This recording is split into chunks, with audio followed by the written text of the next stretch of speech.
आज इस शुभ श्रावण पूर्णिमा के अवसर पर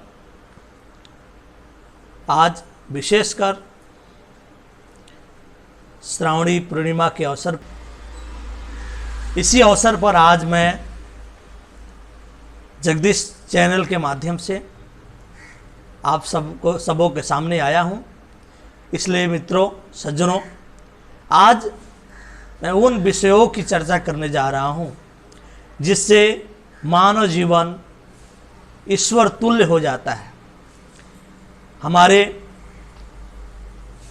भारतीय 9 दर्शन हैं, जिनमें 3 नास्तिक और 6 दर्शन आस्तिक माने गए हैं। 6 दर्शनों में जो विभिन्न प्रकार की चर्चाएं की गई है, ईश्वर को, ऐक्यवाद, द्वैतवाद इत्यादि की चर्चा, इन सभी को समझने के लिए अर्थात भारतीय संस्कृति को समझने के लिए सबसे पहले भारतीय संस्कार समझने होंगे। सज्जनों, आज इस आधुनिक युग में हम सभी बहुत ही विकास कर रहे हैं, बहुत ही आगे बढ़ रहे हैं, लेकिन कहीं ना कहीं हम अपनी सभ्यता और संस्कृति से बहुत ही पीछे होते जा रहे हैं, जिसके कारण आज हमारे वंशज अनेक कष्टों को झेलते हुए आगे बढ़ रहे हैं। प्राचीन भारतीय सभ्यता में, भारतीय संस्कार में, भारतीय संस्कृति में अनेक विद्वानों के मतों से अनेक संस्कार प्रचलित थे, परंतु उनमें से प्रमुख जिनमें से 13 संस्कारों को मनुस्मृति तथा लगभग सभी आचार्यों ने, विशेषकर दयानंद सरस्वती जी ने 16 संस्कारों की चर्चा की है और कैसे करें, कब करें, इसके विषय में चर्चा की है। तथा मनु जी ने भी कब और कैसे करें इसके विषय में, संस्कारों के विषय में चर्चा की है। सज्जनों, निश्चित ही यदि हम सभी मनुष्य हैं, मानव जन्म तो लिए हैं, यदि संस्कार नहीं हैं तो हम में और पशु में बहुत अंतर नहीं है। इसलिए केवल मनुष्य जन्म प्राप्त करके ही हम वस्तुतः एक अच्छे मानव नहीं बन सकते हैं। इसलिए संस्कार होना जरूरी है। आज विश्व में, हमारे देश में अनेक ऐसी घटनाएं घट रही है जिसे सुनकर बहुत ही आश्चर्यचकित हो जाना पड़ता है, बहुत ही पीड़ा पहुंचती है हृदय को। लेकिन कहीं ना कहीं जब हम इसके जड़ में जाते हैं तो मालूम चलता है कि इसका मुख्य कारण संस्कार ही है।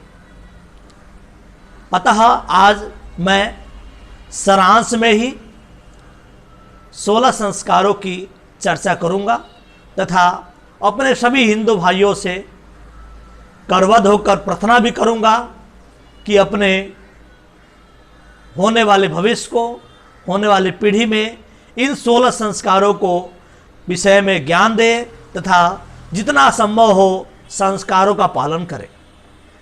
क्योंकि कहा जाता है मनुष्यों के लिए अवश्यमेव भोक्तव्यम कृतम कर्मम शुभाशुभम, अर्थात जिस शुभ और अशुभ कर्म को हम सभी करते हैं, चाहे जाने चाहे अनजाने, उस कर्म को निश्चित ही भोगना पड़ता है। यह निश्चित ही है और हमारा धर्म तो पूर्व जन्म को ही मानता है। इसलिए बहुत ऐसे विद्वान होते हैं जो इस जन्म में बिल्कुल ही पूर्ण किए हैं, लेकिन किसी कारणवश उनके जीवन में अनेक दुख आते हैं, तो हम समझ लेते हैं कि निश्चित ही इन महात्मा के द्वारा पूर्व जन्म में कुछ न कुछ पाप किया गया है। इसलिए अवश्यमेव भोक्तव्यम कृतम कर्मम शुभाशुभम, निश्चित ही हमें वैसे कर्म जो शुभ है या अशुभ है उसे निश्चित ही भोगना है,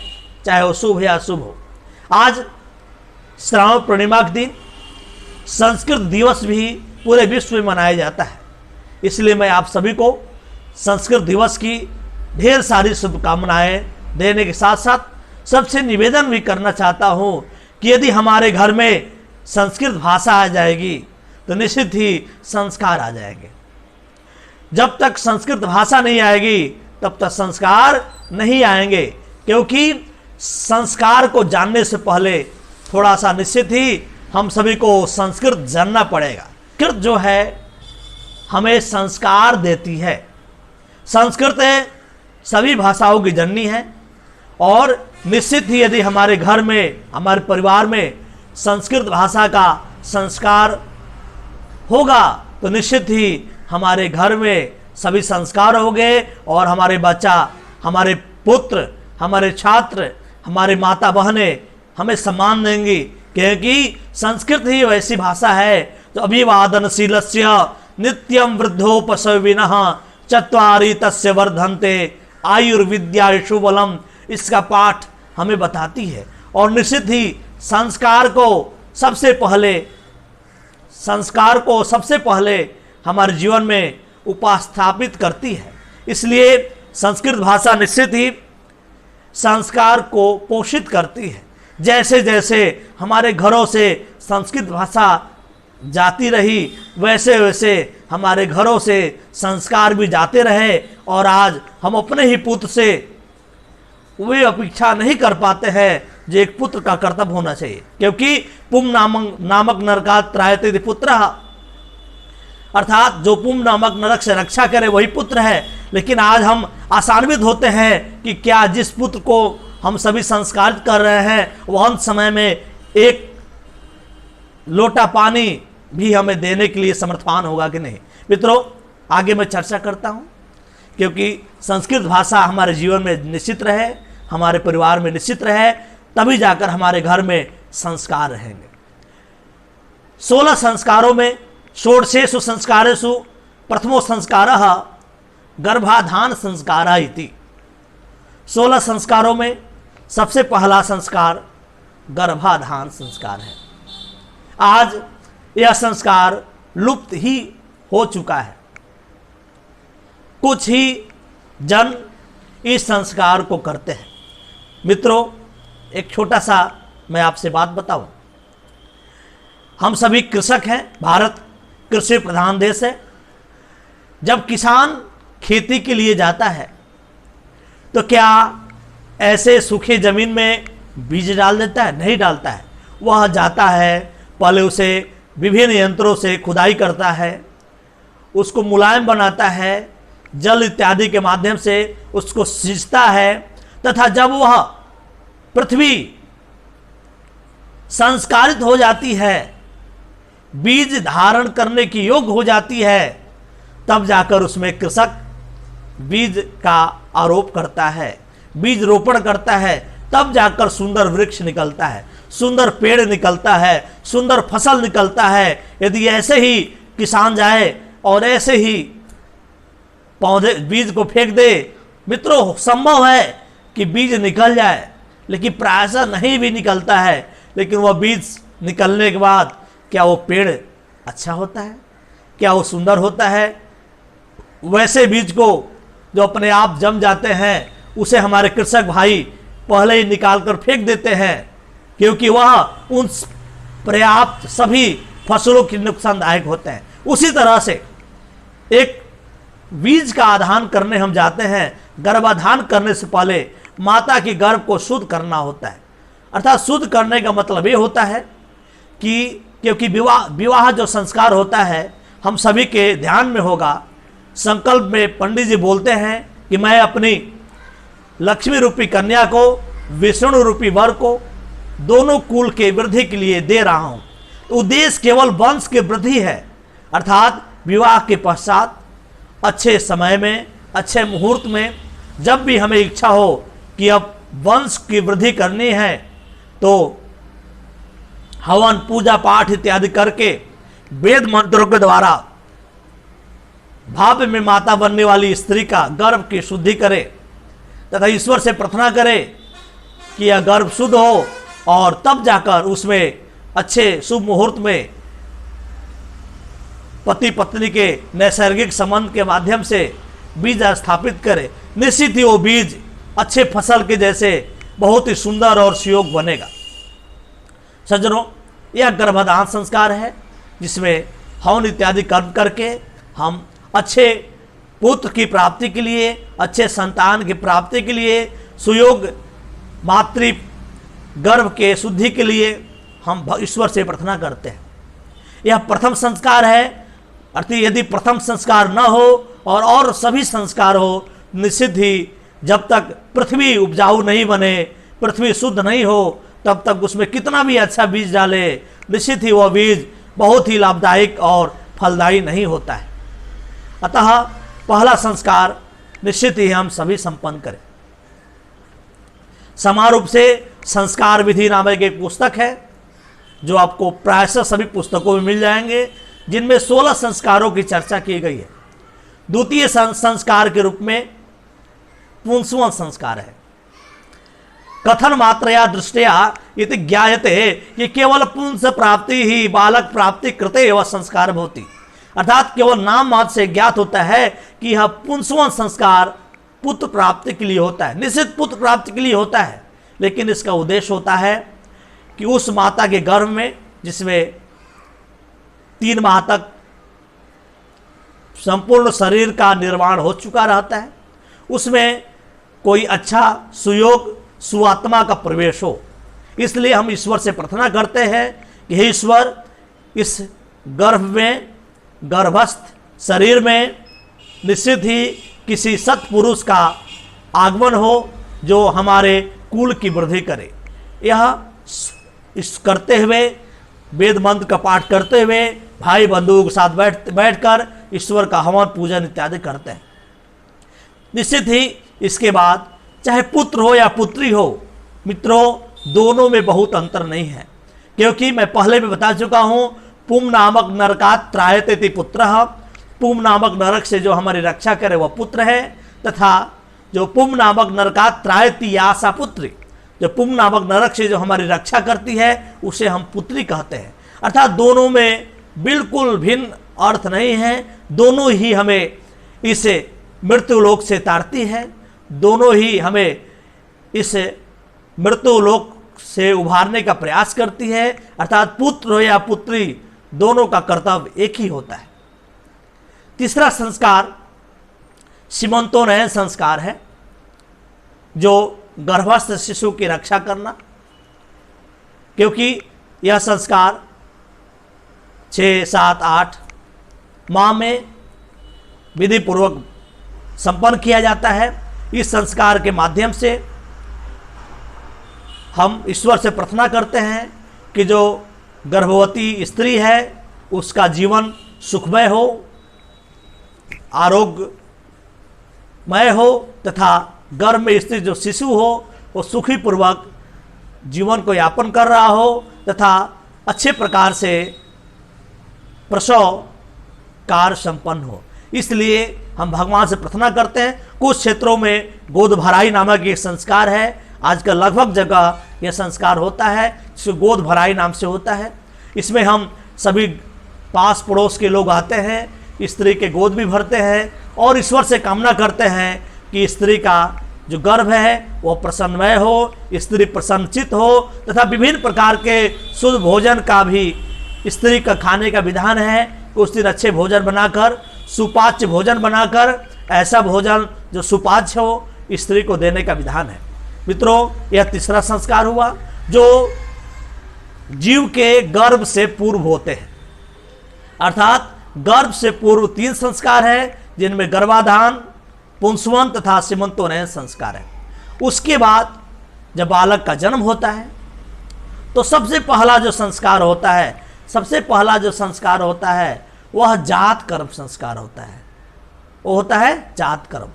अर्थात जैसे ही यहाँ तक की विधान है कि नाड़ी कटने से पूर्व ही जात कर्म संस्कार, अर्थात किस जाति में जन्म लिया है, किस जात का है, उसकी क्या पहचान है, यह संस्कार होता है। यह प्रायः संस्कार में कोई बहुत कर्मकांडीय विधान नहीं होता है। उसके बाद संस्कार है जो लगभग 15 दिन के अंदर हम करते हैं, जिसका नामकरण अर्थात कोई भी वस्तु, कोई भी जीव का जब आगमन होता है तो हम सबसे पहले उसकी कुछ न कुछ संज्ञा रखते हैं, कुछ न कुछ उसका नाम रखते हैं, अर्थात उसको नामकरण संस्कार बोलते हैं। नाम, क्योंकि नाम से ही मनुष्य की, व्यक्ति की पहचान होती है, अर्थात रमेश, सुरेश। और 2 प्रकार के हमारे शास्त्रों में नाम है। एक राशि का नाम जो चंद्रमा के अनुसार से हम देखते हैं, राशि के नाम से देखते हैं, राशि के नाम से देखते हैं। दूसरा पुकार के नाम, जिसे हम सभी जानते हैं, जिससे हमारे समाज में प्रतिष्ठा और पहचान बनती है, क्योंकि नाम मात्र से ही हमारे समाज में प्रतिष्ठा मिलती है और हमारा जीवन उस नाम से जुड़ जाता है। उसके बाद लगभग 1.25 माह के बाद अंतर निष्क्रमण संस्कार होता है, अर्थात उस बालक को घर से, गृह से बाहर ले जाने का संस्कार होता है, जिसमें बालक को अच्छे दिन, अच्छे मुहूर्त में उसको ले जाते हैं घर से बाहर और उसे बाहर की दुनिया दिखाते हैं। तब तक उस बालक का शरीर बाहरी जो तापमान है उसको सहने के लिए क्षमतावान हो जाता है। लेकिन आजकल प्रायशः जो प्रसव हो रहे हैं वह किसी न किसी चिकित्सालय में हो रहे हैं, जिससे यह संस्कार आज समाप्ति की ओर ही है। उसके बाद जो महत्वपूर्ण संस्कार होते हैं, मनुष्य हमारा जो भारतीय संस्कार है, भारतीय ग्रंथ है, भारतीय विज्ञान है, सभी एक विज्ञान है। जब हमारा शिशु का उदर में स्थित जो पचाशय है, पाचन की जो क्षमता है, जो अच्छे होने लगते हैं, 5 से 6 माह के बाद अच्छे से पचाने के योग हो जाते हैं, उस समय हम अन्न प्राशनम, अन्नस्य प्राशनम अर्थात अन्न का ग्रहण कराना, यह संस्कार करते हैं। ये नियम है हमारे यहाँ। अच्छे हवन इत्यादि करके, कर्मकांड विधि के द्वारा गणेश पूजन इत्यादि करके, हवन करके, किसी श्रेष्ठ जनों से उस बालक के मुख में कुछ मीठा भोजन कराते हैं, जो उसका प्रथम अन्नप्राशन होता है, जिससे धीरे धीरे उसके जीवन में अन्न का संचार होने लगता है और वह शारीरिक रूप से और भी पुष्टिवान तथा मजबूत होते रहता है। उसके बाद का जो संस्कार है वह संस्कार है चूड़ाकरण संस्कार।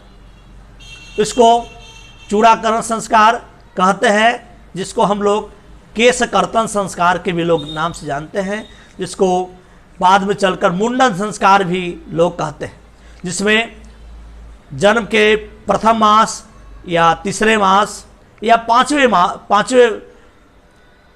वर्ष सम्यता पंचम, प्रथम तथा तृतीय वर्ष में मुंडन संस्कार हम लोग सभी करते हैं।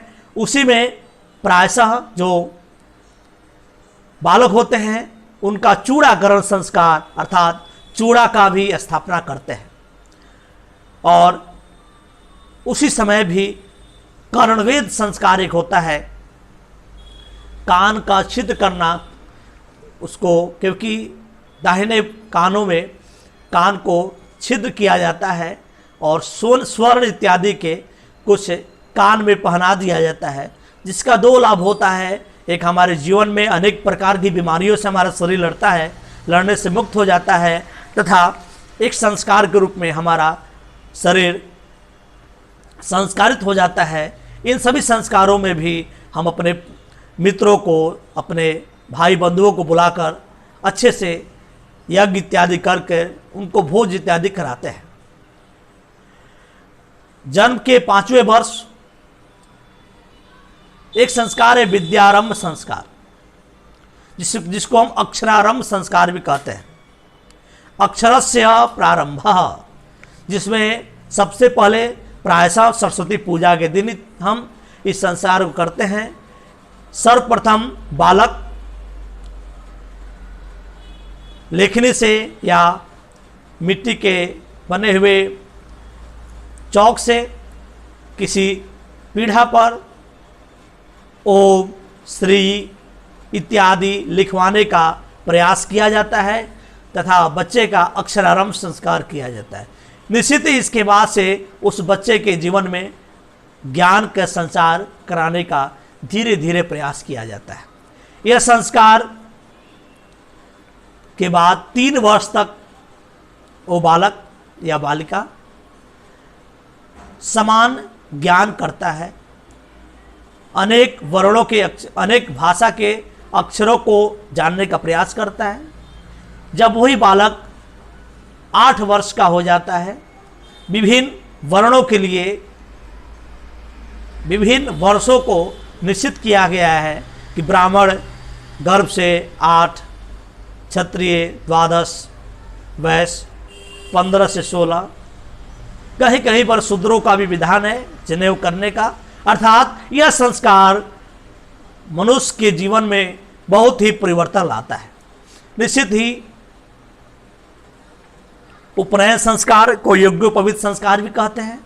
उप मतलब समीप में, नयन मतलब ले जाना, जिस संस्कार के माध्यम से हम सभी गुरु के घर जानते हैं, गुरु के समीप पहुंचते हैं, अर्थात ज्ञान के समीप पहुंचते हैं, वही संस्कार उपनयन संस्कार है। इस संस्कार के माध्यम से निश्चित ही मनुष्य, जिसको इस संस्कार के बाद जीव को द्विज भी कहते हैं, द्वाभ्याम जायते द्विजः, जिसकी उत्पत्ति द्वितीय जन्म के रूप में इस संस्कार को लेते हैं। तो इस संस्कार के विभिन्न और बृहत कर्म कांड होते हैं, जिसमें ब्रह्मचर्य का नियम भी सिखाया जाता है कि एक ब्रह्मचारी को क्या चाहिए। दिन में नहीं सोना, प्रातः सुबह जगना, अपने से बड़ों का सम्मान करना, नदी में निर्वस्त्र नहीं स्नान करना इत्यादि अनेक ब्रह्मचर्य का गुण सिखाया जाता है। और इस संस्कार के बाद वो छात्र अपने गुरु के आश्रम में चला जाता है।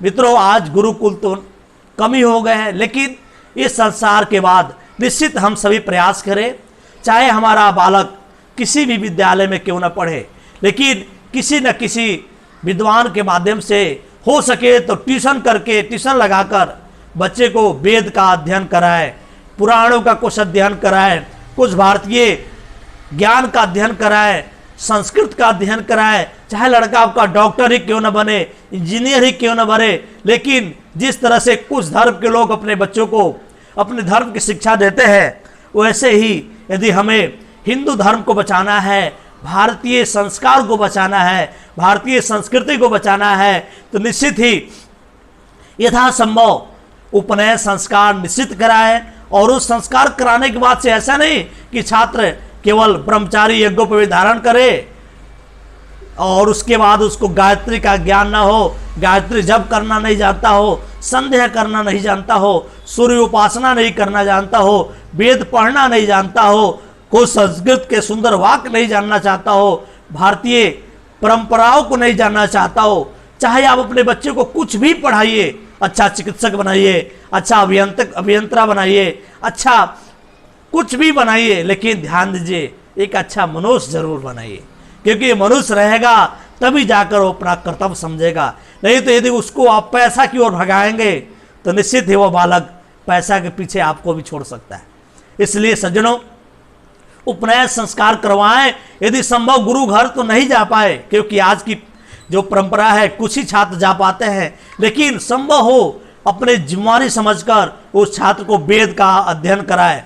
संपूर्ण वेद ना हो तो कुछ वेद मंत्र, कुछ दैनिक प्रयोग में आने वाले पूजा पद्धति के मंत्र, कुछ श्लोक, कुछ संस्कार, कुछ भारतीय जो गुण रहस्य है उसको बताने का प्रयास करें। यह संस्कार निश्चित ही हर एक हिंदू को करना चाहिए, चाहे वो किसी भी जाति का हो, किसी भी वर्ण का हो, क्योंकि जन्मना जायते शूद्रः संस्कार द्विजुच्यते।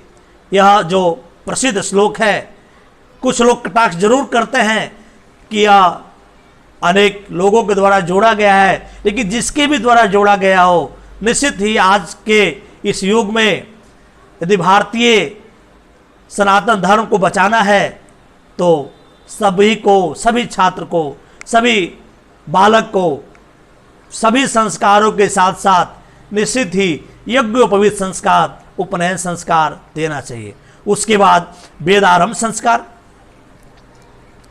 तो यदि वेदारंभ संस्कार में छात्र गुरु के यहाँ जाते हैं और वहाँ पर जाकर गुरु के दिशा निर्देश में, गुरु की आज्ञा से अच्छे समय से वेद का प्रारंभ करते हैं। हम सभी को मालूम है कि श्रुति परंपरा से वेद अनादिकाल से चले आ रहे हैं, जिसको वेद व्यास जी ने द्वापर के अंत में 4 वेदों में विभाजित किया।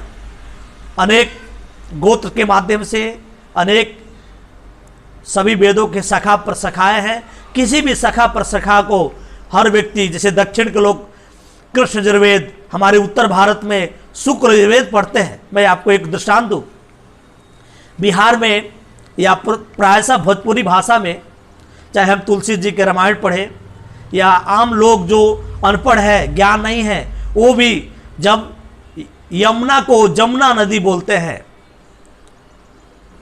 वो भी षष्ठी तिथि को खष्ठी तिथि पढ़ते हैं। मालूम है क्यों?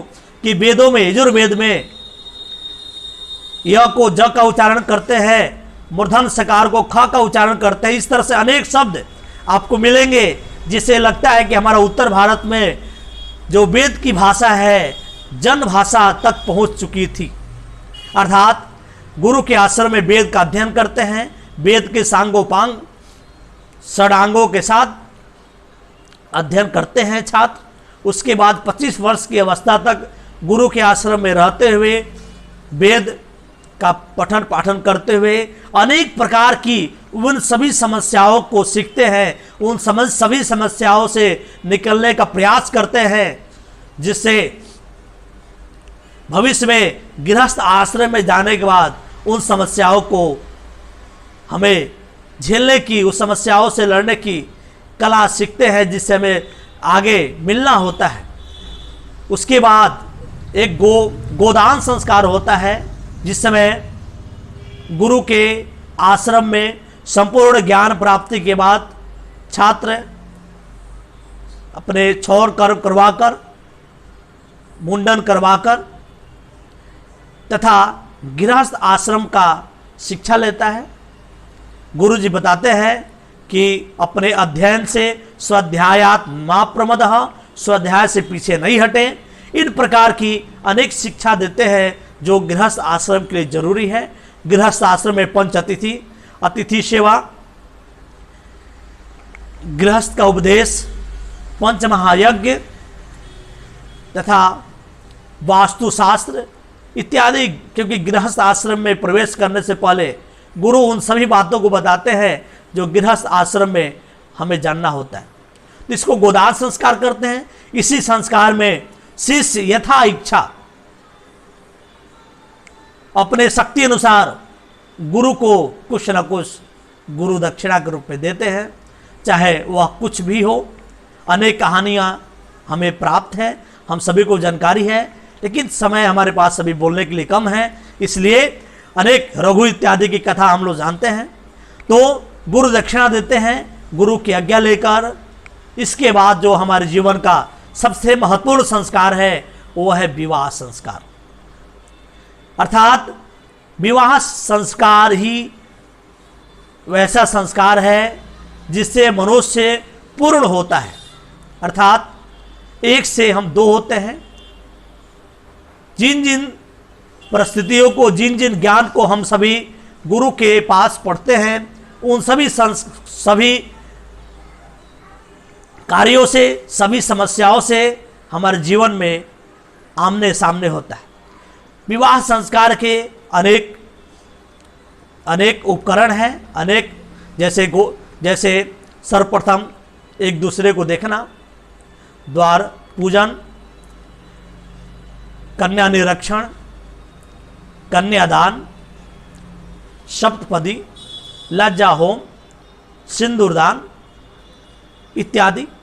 जब विवाह संस्कार के बाद हमारा जीवन पूर्ण होता है, तथा विवाह संस्कार के बाद हमारे जीवन में एक तो गृहस्थ आश्रम आता है, जिसमें विवाह के बाद हम समावर्तन संस्कार जो गोदान संस्कार के बाद, जब हम समावर्तन संस्कार के बाद जब हम विवाह संस्कार में जाते हैं, कि समावर्तन संस्कार हमारा बीच में छूट गया, जिसमें सम्यक प्रकार से हम अपने घर की ओर वापस होते हैं समावर्तन संस्कार में, जिसमें गुरु के अनेक उपदेश लेकर आते हैं और अपने गृहस्थ आश्रम में उसका प्रयोग करते हैं। पुनः विवाह संस्कार की हम लोग चर्चा किए।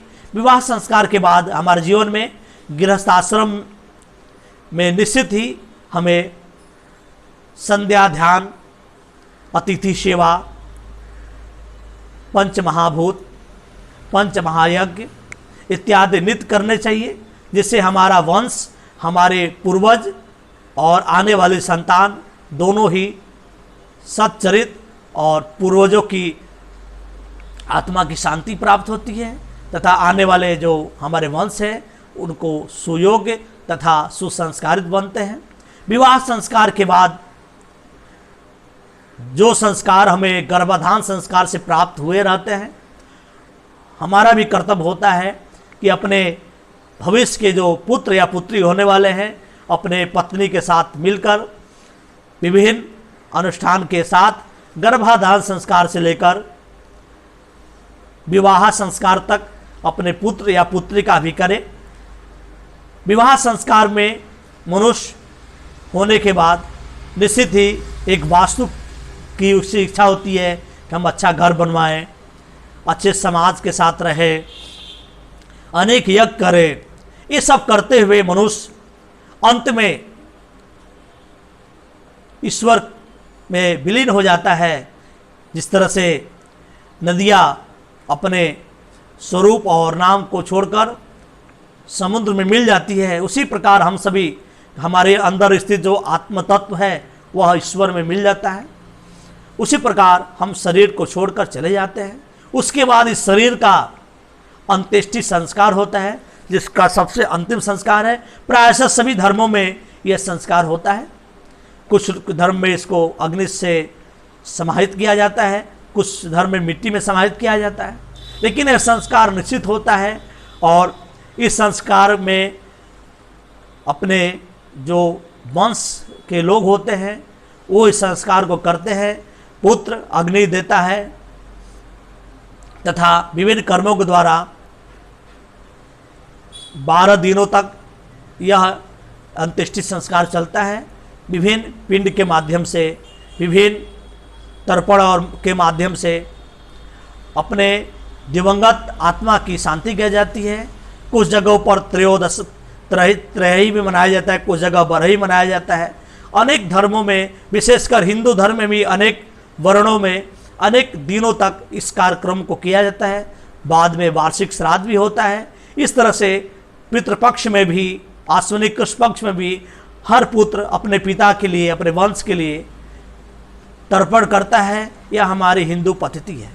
सज्जनों, आज मैं संक्षिप्त और सरल रूप से 16 संस्कार के विषय में आप लोगों से चर्चा किया हूँ।